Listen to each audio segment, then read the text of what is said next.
What has your experience of Silicon Valley Open Studios been? Well, SVOS has been really transformative for me. You know, I am somebody who painted and did things for many, many years, all kinds of art, but I also worked in high tech here in Silicon Valley. And it was really through Silicon Valley Open Studios was the first time I ever took my art out and showed it to the public, really. You know? So until then, it was something that I did on my own, you know, in my studio, and I think that's true for a lot of artists. You know, being an artist can be very isolating, and it also can be very intimidating to go out and show for the first time. There are a lot of, you know, questions about how people are going to react to my art, you know, and so it's people can feel very vulnerable first time out. Yes. There are complicated questions about how to physically show, how to display. How to price art is complicated for people, you know. Yes. So, so it's a big step for people, and SVOS is actually, I think, a wonderful way to do it. You know, it's you can join group sites.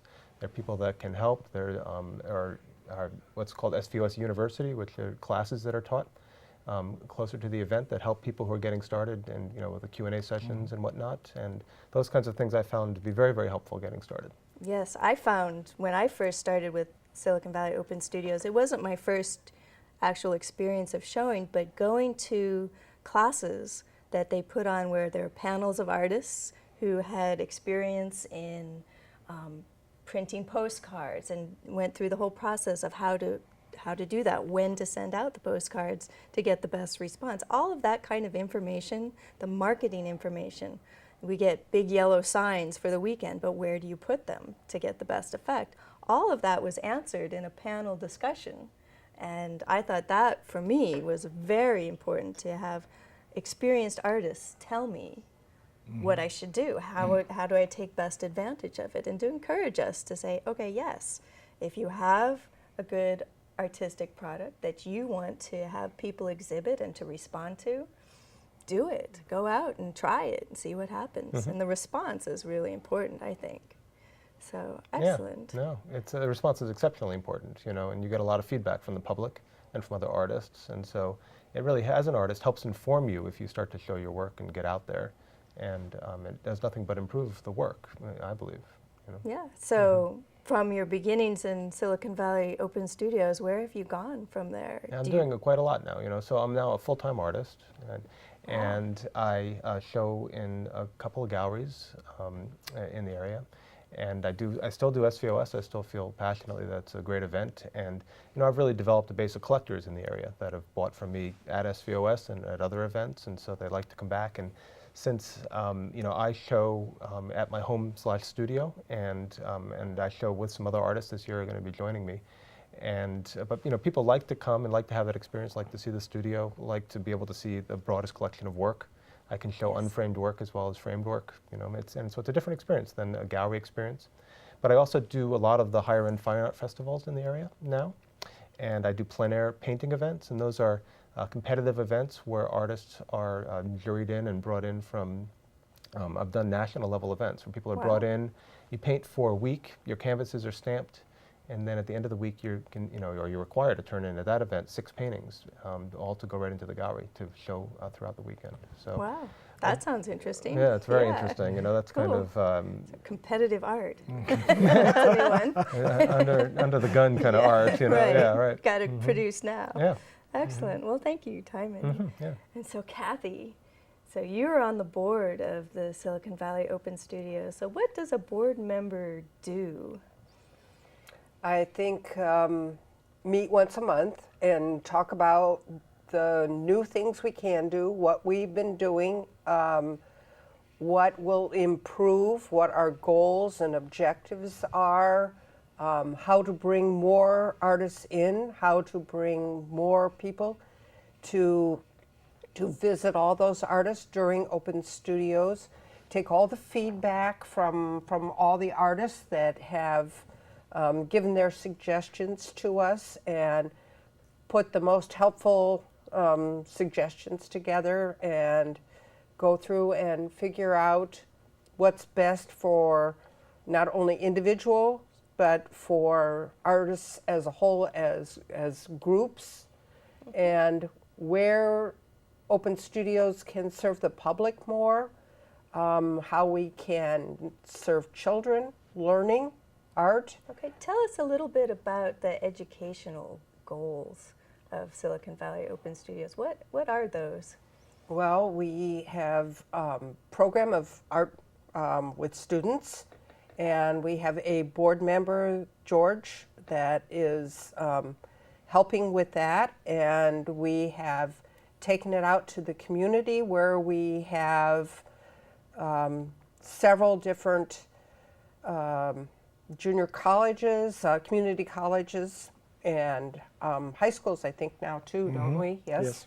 And they set up a show with the students in their school. Oh, in the art programs in the schools. So In they show as the well. school, and they are open for that weekend, either 1 or 2 days, and they invite the parents and the public to come in and see their artwork. And they are just an additional site that people can go to, and there's a group showing. It's great feedback for the kids. Oh, yeah. And also, I think the students get a sense of what their artwork is like from the people that come to visit, and how much they like it. And sometimes there's a mentoring program that goes on where an artist will take a student under their wing and tell them a little bit about their way of doing art and what they might expect as a career, if depending on what career that artist might have, whether So it's as a professional artist, I could sponsor a student. That student could probably show at my studio? yes, Is that how yes. it works? You don't Oh. even have to be a professional artist. You can be an amateur artist and be showing at a site, and then you might pick up a student. And it's a program we're just starting as a board. We probably want to That sounds approve very that. interesting, yes. So tell us a little bit about your beginnings of art. How did you become an artist and then develop it into something you wanted to present? I think I always knew that I wanted to be an artist. Really? And an art teacher. So even when I was in 4th grade, I was taking classes at the Cleveland Museum of Art because I grew up in Ohio. And by the time I was in 7th grade, I had decided I wanted to be an art teacher. An art teacher. And by the time I got to be a junior in high school, we had to do volunteer work, and the local Y asked me to come and teach there on the weekends. So I taught 4 different classes and really enjoyed doing that. And that kind of cemented that I was going That to was be your an art goal. teacher. So I have Excellent. gone on to get a master's degree in art education. And I have been teaching for many years. Yeah. So do you teach locally? I do. Yeah. Do you I- still teach children or do you teach adults or both? How does Every that work? age. I have taught anywhere from preschool all the way to seniors in retirement homes. So I think my youngest student was 3 years old, and my oldest student was 100. Wow.